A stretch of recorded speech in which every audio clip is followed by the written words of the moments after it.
compartir. El compañero Juan Manuel Rendón Esparza es profesor de carrera desde hace 53 años. Se ha desempeñado como docente en diversos niveles e instituciones. A nivel de posgrado ha ejercido la docencia en especializaciones y maestrías en Chiapas, Veracruz, Tamaulipas y Ciudad de México. Actualmente se desempeña como profesor investigador de tiempo completo en la Benemérita Escuela Nacional de Maestros, donde ha laborado durante 47 años. Y dentro de los cargos y funciones académicas que ha desempeñado el compañero se encuentran director de la Benemérita Escuela Nacional de Maestros del 2001 al 2007, presidente de la Asociación Civil de Trabajadores Académicos de la Escuela Nacional de Maestros en el periodo 1987-1988, director fundador de la Escuela de Educación Normal José Santos Valdés, instaurada en 2016 en Xochimilco. De manera honorífica participa en el grupo de académicos que asesora a la CENTE en la ruta pedagógica para la construcción del proyecto alternativo de educación democrática.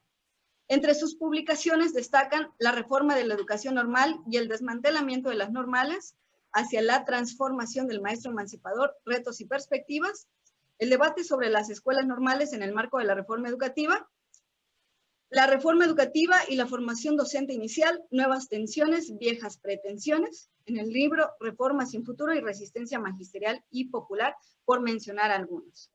En su larga trayectoria como maestro de primaria y formador de docentes, ha mantenido su compromiso social por la defensa de la educación pública y de las escuelas normales.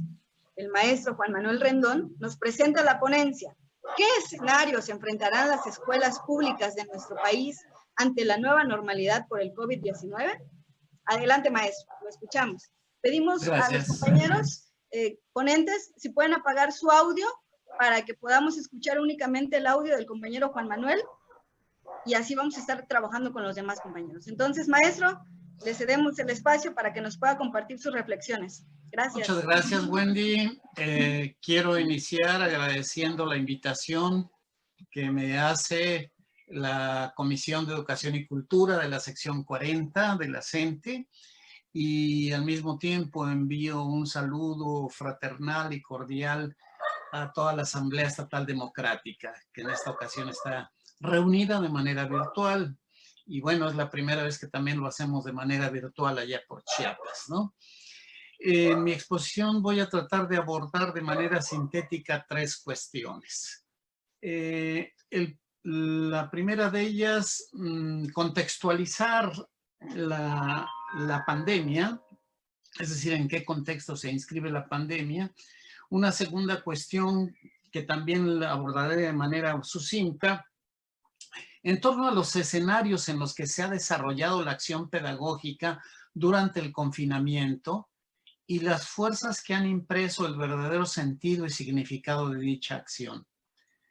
Y ya de manera central abordaré precisamente el que da título a mi intervención, que se refiere a los escenarios que de alguna manera podemos predecir en las escuelas públicas de educación básica y también en las normales, en torno de la llamada nueva normalidad.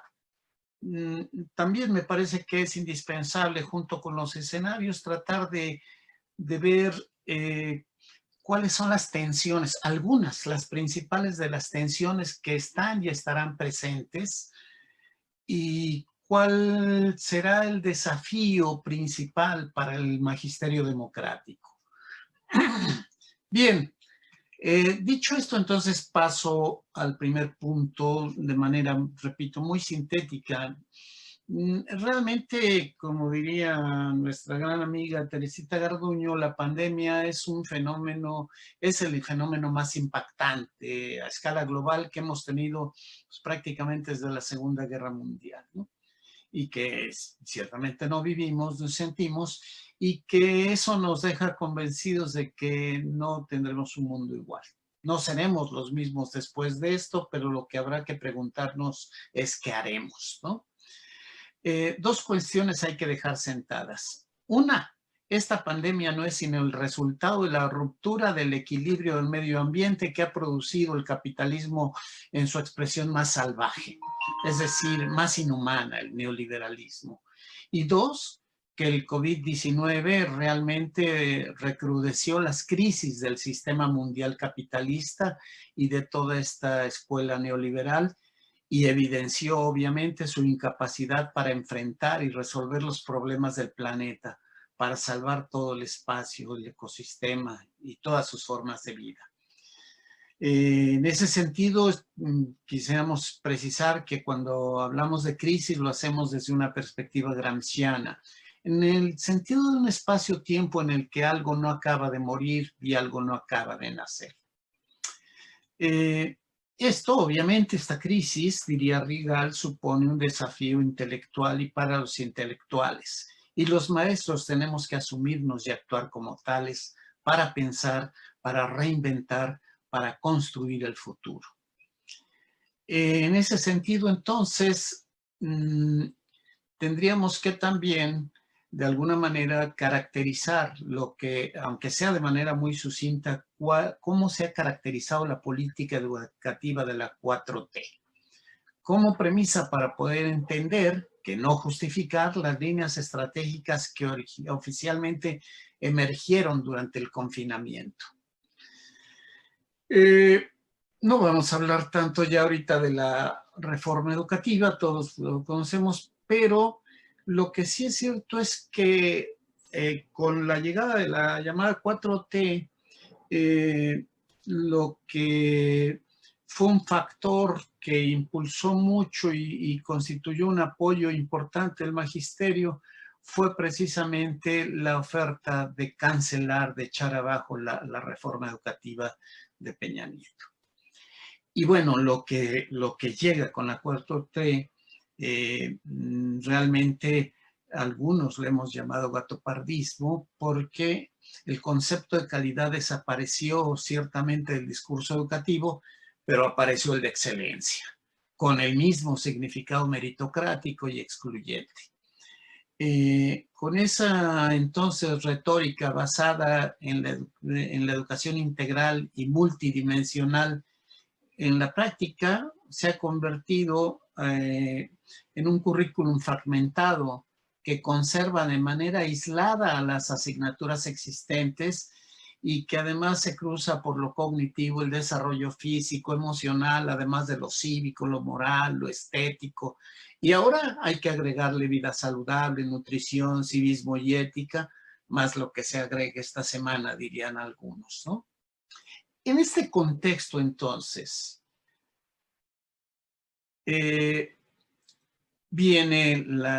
surge la pandemia y el confinamiento. Habría que diferenciar en estos escenarios durante el confinamiento, quiero ahí precisar, y las fuerzas que han actuado. Habría que diferenciar dos políticas generales que en torno a la pandemia generalmente hemos visto que se siguen. Una, la de gobiernos socialdemócratas de izquierda, en la que se privilegia la atención a la salud por encima de la economía. Y otra de los gobiernos de derecha conservadores que, por el contrario, privilegian la economía por encima de la salud.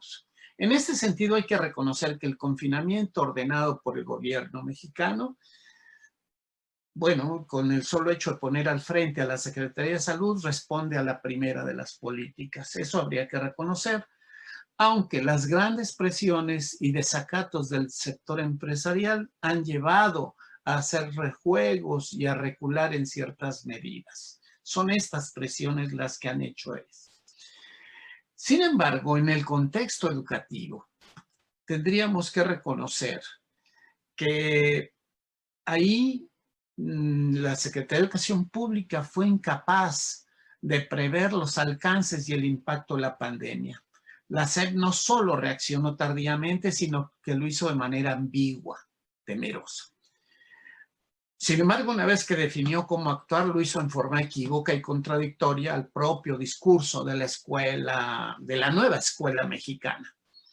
Es decir, lejos de privilegiar el enfoque integral, lo que importó fue el cumplimiento formal de los contenidos de los programas y, sobre todo, el concepto de evaluación entendido como acreditación.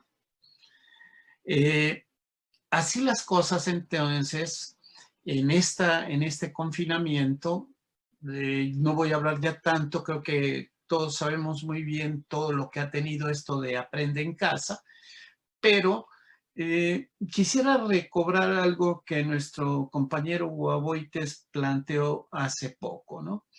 Él plantea que realmente en este confinamiento vino a imponerse de facto una nueva reforma educativa. Y que en esta nueva reforma educativa están interviniendo tres fuerzas desde la perspectiva. Aunque desde la mía creo que dos de ellas confluyen, no se diferencian, ¿no? Por un lado, una fuerza autoritaria que tradujo el quédate en casa como haz la tarea y cumple con el programa oficial. No son vacaciones. Al margen de la consulta de maestros, de padres, etcétera, ¿no? Esta es una visión conservadora, muy autoritaria, burocrática y centralizada.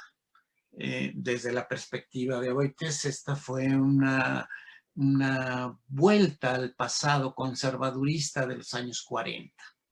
Una segunda fuerza, y que empuja con mucho ímpetu, y es muy propia del modelo neoliberal y neoconservador que ha resultado hegemónica, está regida por los principios del mercado y el capital, es decir, la competitividad, ¿sí? Y la ganancia. Para esta fuerza, el confinamiento fue el campo fértil para el fortalecimiento del mercado de la educación virtual que enfatiza el aprendizaje de informaciones, datos, así dice Aboites, fechas, conocimientos, pero no la formación de niñas, jóvenes, como personas solidarias, curiosas, investigadores, participantes en procesos colectivos, comunitarios, de la familia, con base en el conocimiento. Estas ganancias, estas cuantiosas ganancias, aunadas a la ausencia de marcos regulatorios, han venido a constituir un mercado muy atractivo para esas empresas y para quienes sin mayor análisis se sienten seducidos por esa perspectiva.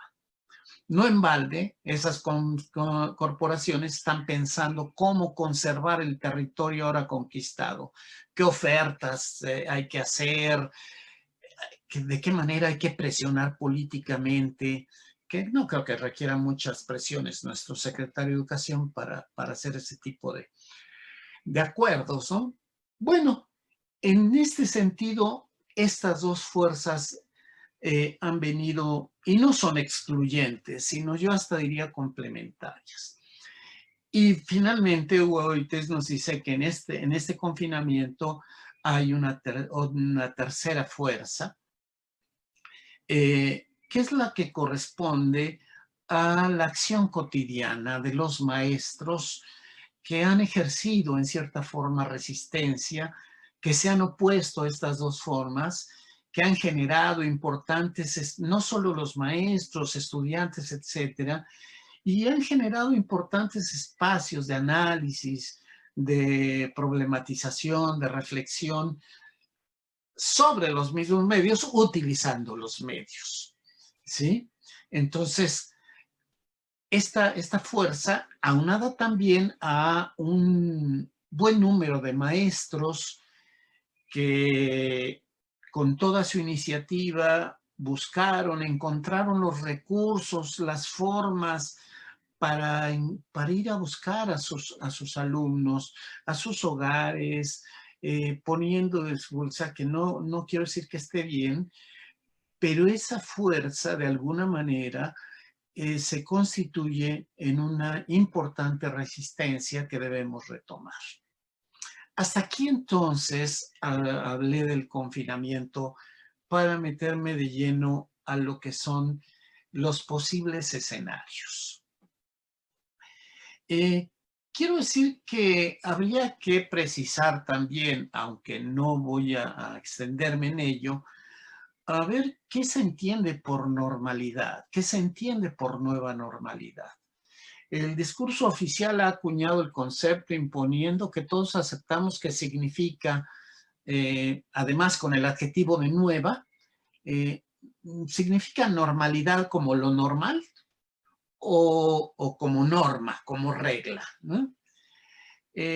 Yo creo que tendría que apuntarse que a lo que se aspira es, en esta normalidad, es a la aceptación social de un conjunto de normas que se convierten en conocimiento social a través de las prácticas intersubjetivas, históricas, culturales.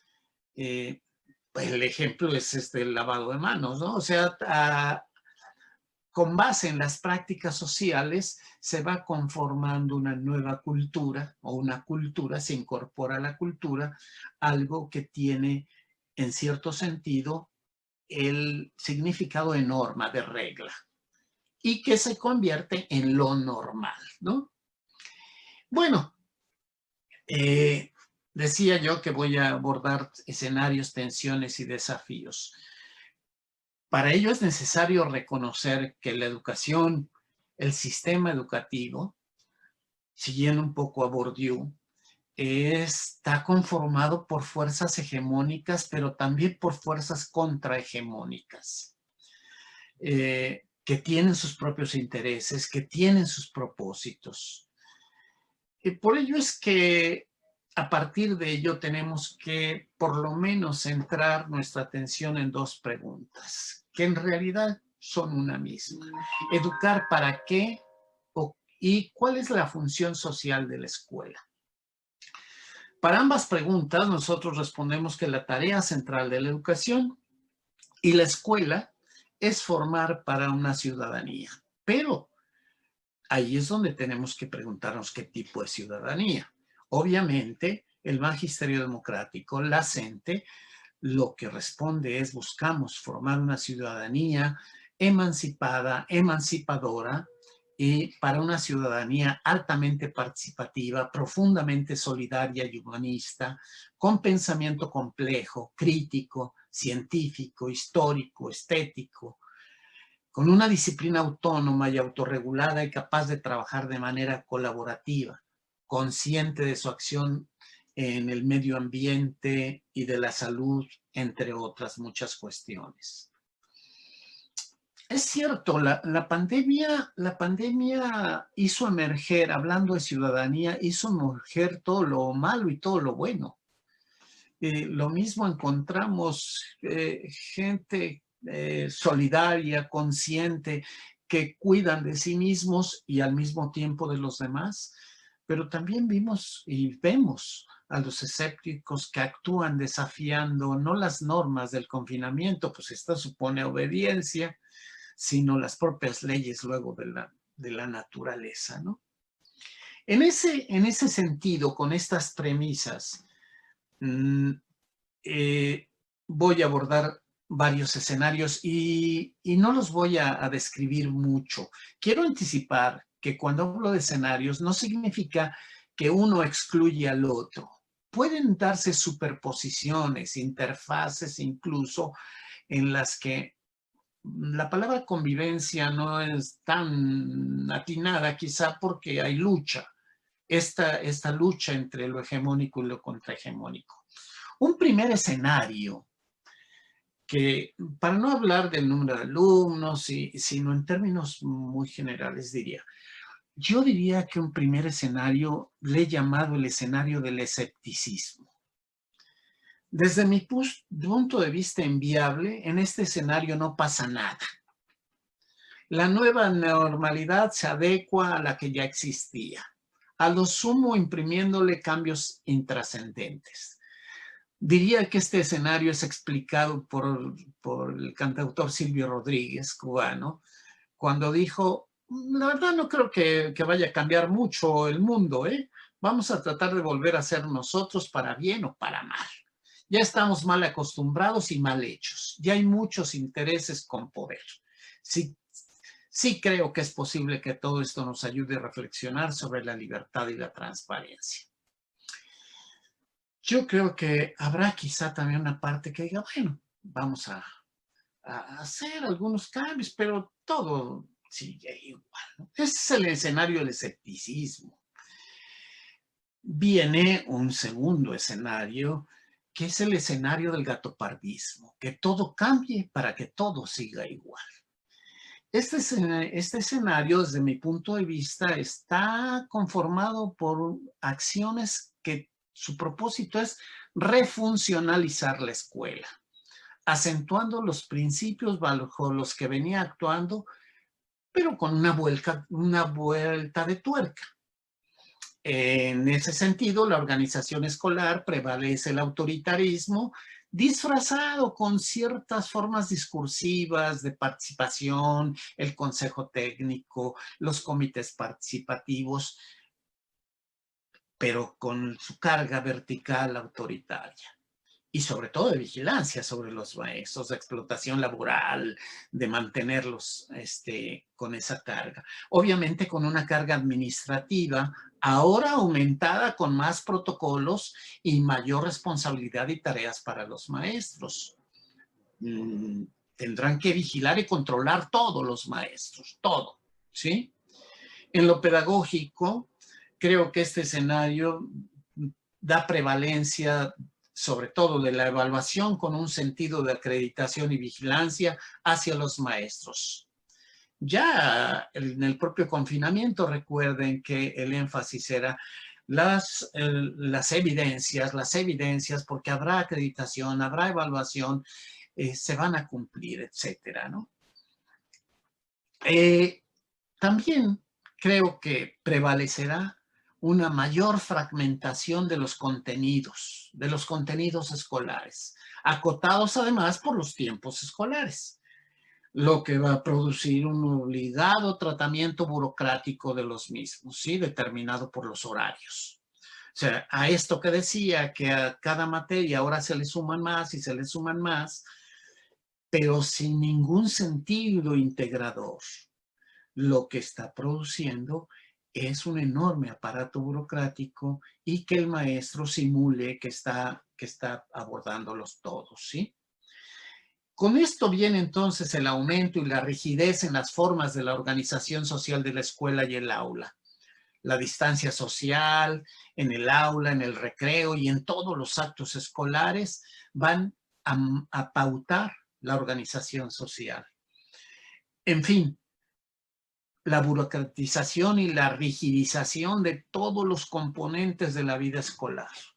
La organización social del aula, la manera de interactuar entre el maestro y los alumnos, la propia organización de los contenidos, el uso del tiempo y los espacios, la utilización de los materiales curriculares y el sentido y el significado de la evaluación. Todo esto pautado dentro de el nombre de Nueva Escuela Mexicana, pero para que todo permanezca igual, ¿sí? Un tercer escenario. Yo le he denominado cuando el destino nos alcance o la sustitución del aparato público educativo por los medios tecnológicos virtuales de empresas particulares. O si quieren llamarle el camino hacia la privatización de la educación. Aunque parezca ficción, esta es la mayor amenaza contra la educación como obligación del Estado.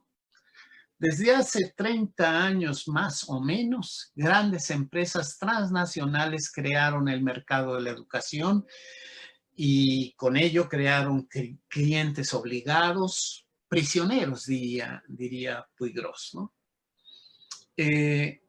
Y en América Latina se introdujeron a través de Microsoft y otras empresas como esta, se introdujeron en América Latina, repito, y esta situación prevalece, aunque no explícitamente prevalece la idea de que el maestro puede ser sustituido por una máquina y que la educación no puede ni debe ser un proceso intersubjetivo, sino puede ser individual. Este escenario, ahora alimentado con todas las ganancias que han tenido las empresas de la virtualidad, está constituyendo una de las amenazas, repito, más serias a la educación pública y a la que habrá que enfrentar con todas las fuerzas del magisterio democrático. Finalmente, tenemos que hablar del escenario de la resistencia, es decir, en defensa de la educación pública. Este escenario tiene que ser conformado y queda claro que históricamente los maestros han tomado en sus manos la defensa de la educación pública por encima de intereses particulares. Aunque sea de manera un tanto casera, pero en el confinamiento, los maestros inventaron las formas para estar en contacto con sus alumnos. Los salieron a buscar. Buscaron los recursos que el gobierno no proporcionó. En fin, como ha sucedido siempre, los maestros en su escuela, en su aula, en su comunidad, han traducido las propuestas oficiales a la realidad cotidiana de su espacio, a las necesidades de su comunidad, con los niños que son de carne y hueso. Este escenario no es ficción, se nutre de las experiencias alternativas, comunitarias, autónomas, regionales, que se han expresado en el trabajo de muchos sujetos en pro de la emancipación, incluidos, por supuesto, los maestros. En lo específico, este escenario tiene que nutrirse con las experiencias del peteo en Oaxaca, de los proyectos colectivos de educación alternativa, de los proyectos integrales en Michoacán, de las escuelas altamanistas en Guerrero, del proyecto comunitario para la escuela en Chiapas, y con todos ellos creo que otro elemento que nutre y que tiene que nutrir este escenario es el documento que se sistematizó titulado Bases para la construcción del proyecto Educación Alternativa, que surgió en plena lucha de la CENTE en contra de la reforma educativa en el sexenio pasado. Es un escenario, el de la resistencia, regido por el reconocimiento de la diversidad de las condiciones, de la diversidad de las condiciones sociales, económicas, culturales y educativas que hay en el país. Por lo tanto, es un proyecto regido por principios democráticos, a diferencia de los llamados modelos educativos. Es un escenario en el que el maestro, con conciencia de su papel histórico y en la colectividad, asume en cada espacio y en cada momento de su labor una acción pedagógica que derive en el uso cabal de la lengua, en el pensamiento complejo, en el pensamiento crítico, en todas estas características que acabo de mencionar.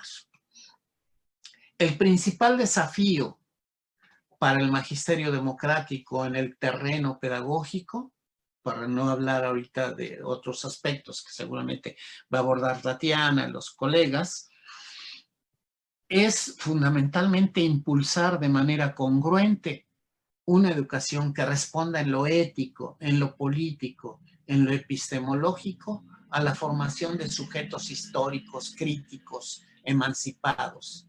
Ello implica, además, que sean los maestros y los alumnos los que se apropien de las tecnologías.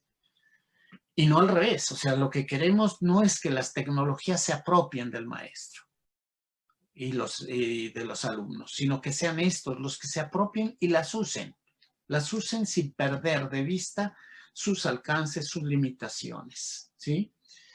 Es entender que el lenguaje de las tecnologías hay que entenderles y en todo caso buscar su sentido social comunitario, pero no dejarse seducir por esto. Con ello, y para ir cerrando, me parece que me gustaría simplemente, me dejan compartir brevemente dos láminas, a ver si, no, tengo inhabilitada la función de compartir. Si se puede me dice, ¿no? Para no perder mucho tiempo. Las tensiones. Hay varios tipos de tensiones, entendiendo como tensión obviamente decía yo que los escenarios no son excluyentes. Lo mismo puede aparecer por allí el primer escenario, sobre todo los que se van a conjugar mucho son el segundo y el tercero. Me parece que atendiendo a los mismos intereses no habrá problema. Van a unirse en cierto sentido y van a conformar posiblemente un solo escenario. Y frente a ello está el escenario de la resistencia. En estos escenarios hay fuerzas que jalan para un lado, las fuerzas hegemónicas, pero también fuerzas que jalan en el sentido contrario, que en este caso lo pondrían en el terreno del magisterio democrático. Al jalar cada una de estas fuerzas hacia donde quiere, lo que se genera es una tensión de esas fuerzas. Y nosotros debemos tener muy claro, no voy a abordar por cuestiones de tiempo más que 3 de estas tensiones, son muchas más, ¿no? En primer lugar, una tensión entre lo que llamaríamos el pensamiento simple versus el pensamiento complejo y crítico. O sea, es obvio que al modelo educativo, a pesar de que en el discurso hable del sujeto crítico, etcétera, no le interesa tanto. Es más, la misma manera como articula el currículum, se ve que lo que le interesa es fragmentar. Y al fragmentar, está cayendo en el pensamiento simple. Solo habría que pensar, por ejemplo, en el principio logramático que expone Edgar Morin y que implica que no puedo ver el árbol sin ver el bosque, ni tampoco puedo ver el bosque sin ver el árbol. Y eso implica que los fenómenos tenemos que verlos desde la globalidad, desde su complejidad, desde su entramado, y no viendo simplemente una relación causa-efecto, como es muy común que se haga en países como Estados Unidos, etcétera, ¿no? Entonces, esta es una tensión fundamental porque los maestros tenemos que hacer que en cada una de nuestras acciones cotidianas estemos propiciando que los niños desarrollen su pensamiento crítico, lo cual lleva también a desarrollar argumentos, posicionarse frente al mundo y buscar los mejores argumentos para defender esa posición. Una segunda tensión, ya está, bueno, termino ahorita. La segunda tensión tiene que ver con esta tendencia a lo individual, al individualismo, a lo meritocrático y a lo competitivo. Frente a ella, la tendencia que nosotros tenemos que impulsar es la tendencia hacia la colaboración, hacia el trabajo cooperativo y colaborativo, ¿sí? No hacerlo así, o sea, mientras en la escuela, a veces hasta de manera inconsciente, los mismos maestros democráticos impulsamos el cuadro de honor, los premios, el primer lugar, los concursos. No nos damos cuenta, muchas veces inconscientemente lo hacemos y no nos damos cuenta que con ello estamos sembrando la semilla del individualismo, de la meritocracia. Lo que tenemos que buscar es la acción colectiva. La acción colectiva como principio de la comunalidad para resolver problemas. Una tercera tensión tiene que ver con la heteronomía y versus la autonomía.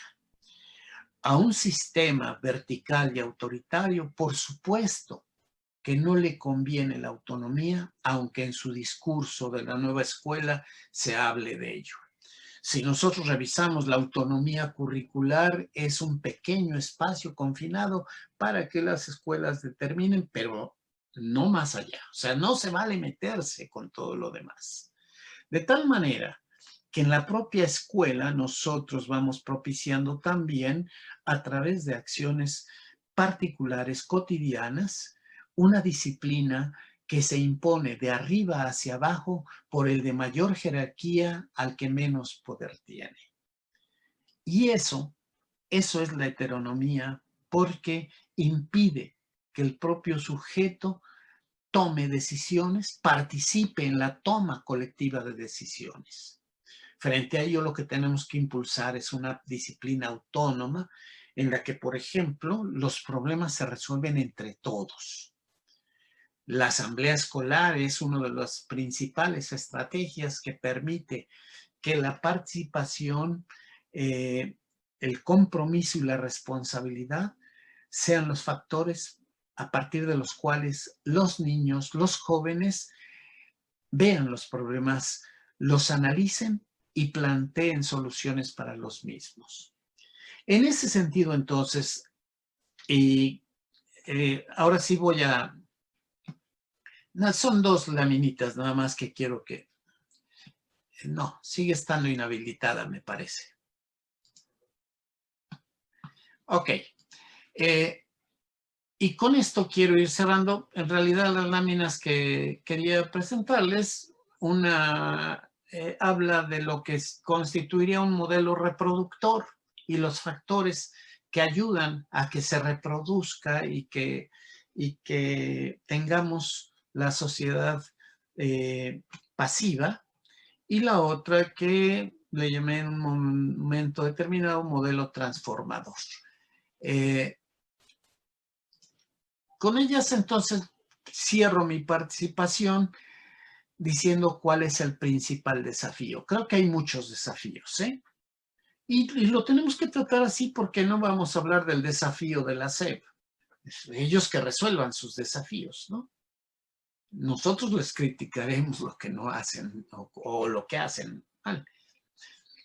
Para el magisterio democrático, el principal desafío en el terreno pedagógico, porque hay también desafíos en lo laboral, en todo lo demás, es todo maestro, desde el espacio de su aula, desde el espacio con su comunidad, en la escuela, en cada uno de los espacios en donde ejerce su acción pedagógica, su deber ético, su deber político, su deber epistemológico es desarrollar de manera congruente una educación que responda a la formación de sujetos críticos y emancipados. Ello implica además, como ya dije, que sean los maestros los que se apropien de las tecnologías y no al revés. Que no asuman pasivamente la intencionalidad del que fabrica los dispositivos, ¿sí? Que no se vea como un consumidor arrastrado por las innovaciones, sino que pueda enseñar ciertamente el lenguaje de las tecnologías, pero que lo que más funciona como parte de su papel histórico es la imaginación pedagógica. Un maestro que es congruente con ello, pero que además no lo hace de manera individual, sino colectivamente, y para ello es importante que sepamos integrarnos en colectivos, en redes, porque la resistencia, obviamente, cuando enfrenta a los sujetos aislados, los acaba, los destroza. No así, como se ha visto en las experiencias masivas y colectivas de la gente, cuando se mantiene la unidad y cuando esta unidad se traduce, como decía Wendy, en la protesta, en la vía pública y en la propuesta, en la vía pedagógica, es cuando adquiere reconocimiento y legitima su propia acción emancipadora. Bueno, con esto, porque no sé, creo que ya me pasé un poquito de tiempo, pero les agradezco mucho su atención. Espero no haber sido muy confuso. Gracias. Gracias, maestro Juan Manuel. Realmente nos fortalecen los análisis y las reflexiones que usted nos comparte a raíz de los escenarios que, de acuerdo a su perspectiva, pueden suscitarse alrededor de toda esta nueva normalidad, ¿no? Que desde el concepto mismo que usted nos plantea, nos hace reflexionar y analizar también respecto a la situación en la que estamos viviendo actualmente.